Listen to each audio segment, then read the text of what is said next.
যা 25 কিলোমিটার পর্যন্ত বিস্তৃত। সূর্যের ক্ষতিকর অতি বেগুনি রশ্মি ও রেডিও রশ্মি হতে পৃথিবীকে বাঁচতে সাহায্য করে।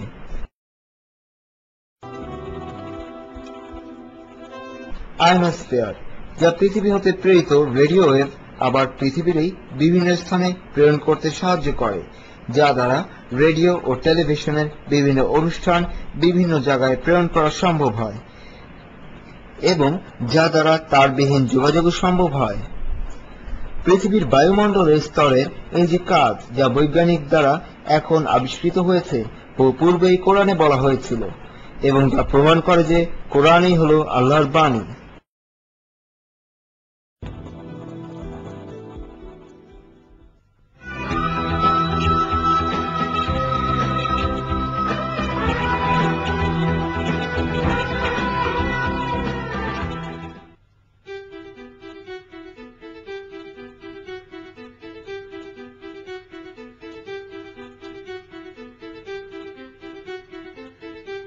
আকাশ 7টি স্তর দ্বারা তৈরি।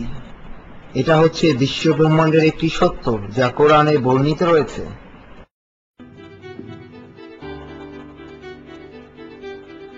এটি তিনি যিনি তোমাদের জন্য পৃথিবীর সবকিছু তৈরি করেছেন এবং অতঃপর জান্নাতের দিকে তিনি অগ্রসর হয়েছেন এবং 7টি জান্নাত তৈরি করেছেন।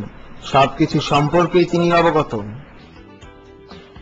অতঃপর তিনি জান্নাত তৈরি করেছেন এবং এটি ধোঁয়া ছিল। 2 দিনের মধ্যেই তিনি সিদ্ধান্ত নিলেন যে তিনি 7টি জান্নাত তৈরি করবেন, প্রত্যেকটি এর নিজস্ব কার্য অনুসারে তৈরি।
জান্নাত শব্দটি, যা পবিত্র কোরআনের বিভিন্ন আয়াতে অনেকবার ব্যবহার করা হয়েছে, পৃথিবীর আকাশকে বোঝানো হয়েছে এবং পুরো বিশ্ব ব্রহ্মাণ্ডেরও। এই শব্দটি, যার পৃথিবীর আকাশ ও বায়ুমণ্ডলের সাথে মিল রয়েছে, তাও 7টি স্তরে বিভক্ত।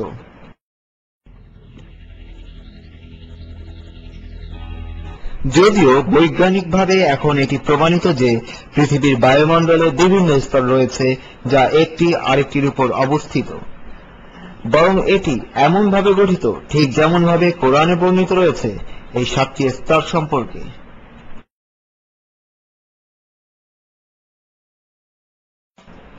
বৈজ্ঞানিকভাবে এই বিষয়টির বর্ণনা নিম্নোক্তভাবে বর্ণিত হয়েছে।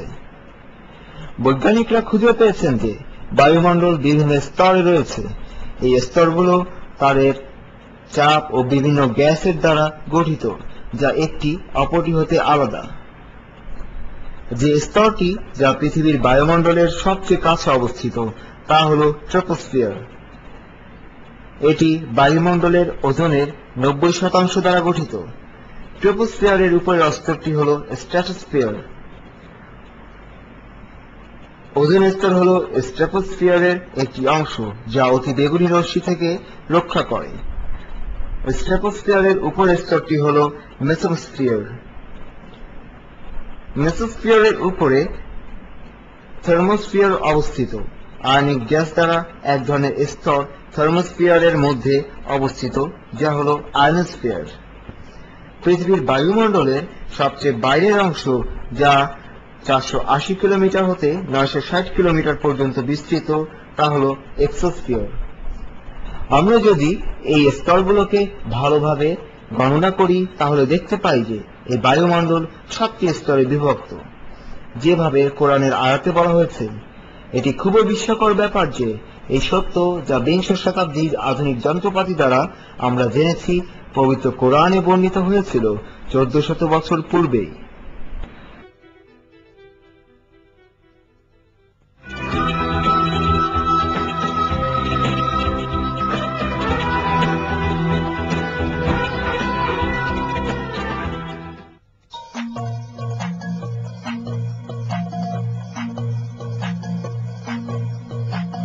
কোরআন পাহাড়ের জৈবিক গঠন প্রণালী সম্পর্কে আমাদের দৃষ্টি আকর্ষণ করেছে। আমি পৃথিবীতে ছড়িয়ে ছিটিয়ে এমন ভাবে পাহাড় স্থাপন করেছি যেন তা পড়তে না পারে। এই আয়াত থেকে পাহাড়ের ধর্ম সম্পর্কে যা আমরা লক্ষ্য করি তা হল পৃথিবীকে পাহাড় অনেকাংশে রক্ষা করে। এই সত্যটা কারোর কাছে জানা ছিল না যখন কোরআন নাজিল হয়েছিল। এটা বরং খুব সম্প্রতি আবিষ্কৃত হয়েছে আধুনিক প্রাণীতত্ত্ব দ্বারা। তাদের আবিষ্কৃত তথ্য অনুযায়ী পৃথিবীর স্তরের উপর পাহাড় সৃষ্টি হয়েছে যখন একটি স্তর অপর একটি স্তরের উপর দিয়ে চলেছে। যখন দুটি স্তরের মধ্যে শক্তিশালী স্তরটি দুর্বল স্তরের উপর দিয়ে গিয়েছে তখন তা উঁচু এবং বিস্তর জিনিসের তৈরি করেছে যা কিনা পাহাড়। নিচের স্তরটি নিচের দিকে গিয়েছে এবং নিচের অংশ তা ছড়িয়ে দিয়েছে। এর মানে পাহাড়ের বিস্তারটা নিচের দিকেও সমানে রয়েছে যতটা পৃথিবীর উপরিভাগে রয়েছে।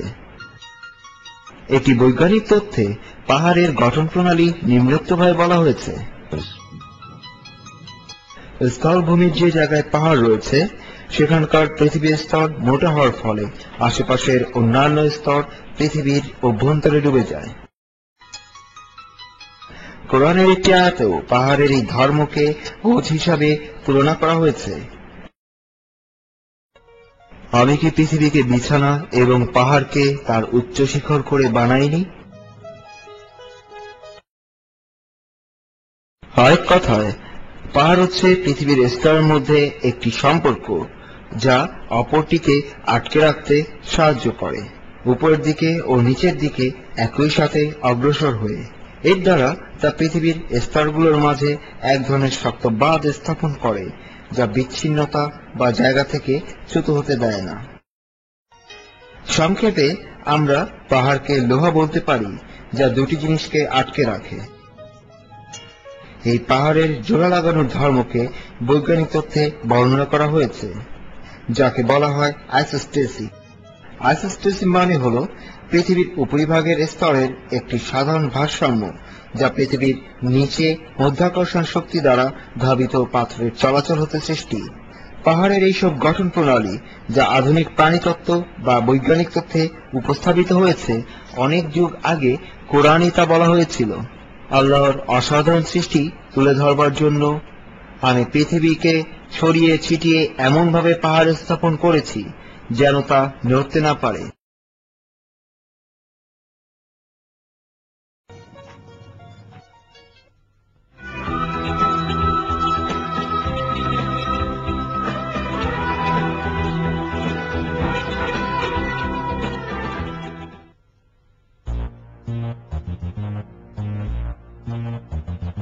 কোরআনের একটি আয়াত দ্বারা আমরা জানতে পারি যে পাহাড়গুলোর চলাচল এমন নয় যেমন আমরা দেখি, বরং তা হল অপরিবর্তনীয় বা নিত্য চলাচল।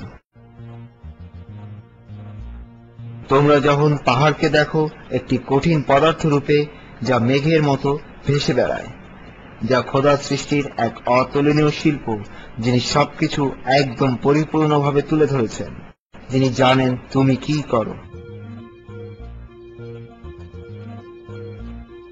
পাহাড়ের এই চলাচল পৃথিবীর উপরিভাগের পরিবর্তনের উপর ভিত্তি করে হয়ে থাকে। পৃথিবীর উপরিভাগের অংশে পৃথিবীর মধ্যভাগের অংশের উপর ভেসে বেড়ায়, যা উপরিভাগ হতে ঘন। বিংশ শতাব্দীর প্রথম ভাগে যখন ইতিহাসের প্রথম একজন জার্মান বিজ্ঞানী অ্যালফ্রেড ওয়েগনার উপস্থাপন করেন যে পৃথিবীর সকল কিছুই একসাথে স্থাপিত হয়েছিল, কিন্তু পরবর্তীতে তা একটি অপরটি হতে বিচ্ছিন্ন হয়ে যায় এবং আলাদাভাবে স্থাপিত হয়।